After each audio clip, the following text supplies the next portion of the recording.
Olá, meus queridos, graça e paz. Hoje eu quero falar sobre o desenvolvimento lógico do corpo do sermão. Como é importante nós entendermos, e hoje, na matéria que eu passei para vocês, tem todos os pontos importantes. Falar sobre isto é essencial para a pregação. Pregação bíblica, ela deve ter esse desenvolvimento lógico. O sermão ele é um corpo dividido entre 3 subpontos, 4 tópicos, dependendo da situação. E muitos pregadores que têm conteúdo, geralmente eles não conhecem a organização tão importante que tem que ter para a realização de uma estrutura esquelética e como preencher ela. Então, quando nós estamos tratando de uma estrutura, nós vamos perceber uma realidade. Uma mensagem, ela pode perder uma clareza, coerência, contingência e conexão. E se isto acontece, é porque o pregador não está pregando de forma estruturada. Logo, a mensagem pode perder o impacto. O corpo do sermão é onde a palavra é explicada. Nunca esqueça disto. A palavra ela é explicada, a palavra é desenvolvida e a palavra é aplicada. Se essa parte não for bem construída, todo o sermão pode enfraquecer. Então é importante a gente perceber esse ponto, porque o corpo do sermão, ele é o desenvolvimento da ideia central do próprio texto que nós já estudamos nas aulas anteriores, como fruto de estudo bíblico, as aplicações das perguntas abertas. Então isso significa que cada ponto do sermão precisa nascer do texto bíblico e nunca da opinião ou ideia do pregador. Então por isso que é importante esse desenvolvimento. Por exemplo, bom sermão ele responde pelo menos 3 perguntas básicas.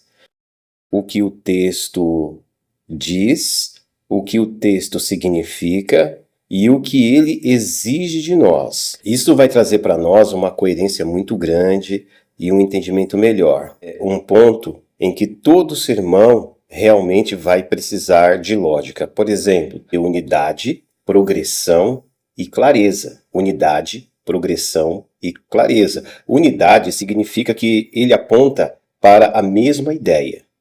Isso significa que o sermão não pode ser uma coxa de retalhos, ele não pode começar de um ponto e terminar em outro. A progressão é cada ponto que avança através do raciocínio já declarado. E a clareza consegue fazer com que o ouvinte acompanhe a mensagem que está sendo exposta. Vamos ver um exemplo em Tiago sobre quando ele disse a respeito da aprovação. Ele diz o seguinte, por exemplo, a aprovação produz a perseverança produz a maturidade e a maturidade leva à integridade.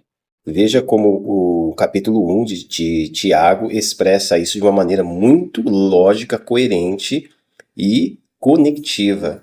E ao mesmo tempo ele vai preenchendo cada lacuna das verdades dos pontos e subpontos que ele vai expressando.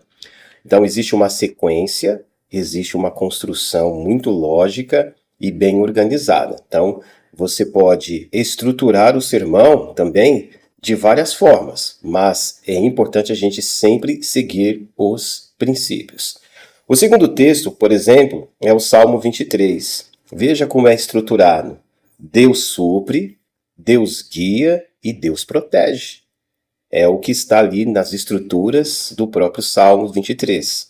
Ou você pode utilizar um contraste, desde que ele esteja seguindo esta mesma ordem lógica e conexão em que o próprio sermão vai trazendo para o ouvinte essas informações e o conteúdo do próprio texto. Por exemplo, o Salmo número 1, ele vai dizer que o justo, o ímpio, e existe 2 caminhos para eles. E ele explica justamente os 2 caminhos.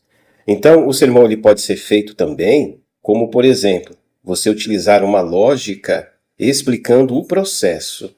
E esse processo, por exemplo, sai do texto.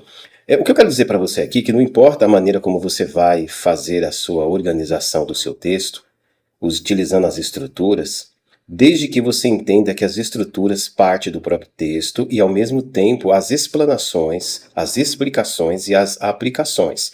Vamos ver um exemplo aqui de uma questão sobre uma pregação através de um processo. que é no caso que se encontra em Lucas 15, por exemplo, fala sobre o afastamento, o arrependimento e a restauração do filho pródigo. Existem 3 tópicos norteadores, e esses 3 tópicos são estes, que é o afastamento, o arrependimento e a restauração. É o que estrutura toda a mensagem. Cada ponto do sermão precisa ter 3 elementos. Vamos a este elemento mais uma vez. Explicação, ilustração e aplicação. Esses são os pontos. João 15, versículo 5, quando Jesus Cristo diz que eu sou a videira verdadeira. A explicação está ligada à dependência de Cristo. A ilustração está ligada ao ramo sem a árvore seca.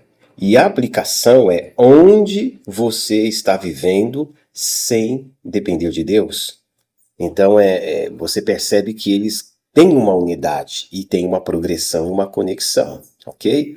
Então, para finalizar, eu quero que você, nesta noite, entenda que um sermão bem estruturado não é apenas uma organização, ele é eficaz. Para que ele seja realmente eficaz, entender a ordem lógica, se o ouvinte entende, se a mensagem flui e se a palavra transborda, ok? Eu enviei aí um material muito importante para vocês e tem várias perguntas no final para que vocês possam discutir aí. Agora a pergunta que eu deixo é o seguinte: se o seu sermão conduz o ouvinte com clareza ou apenas ele apresenta boas ideias?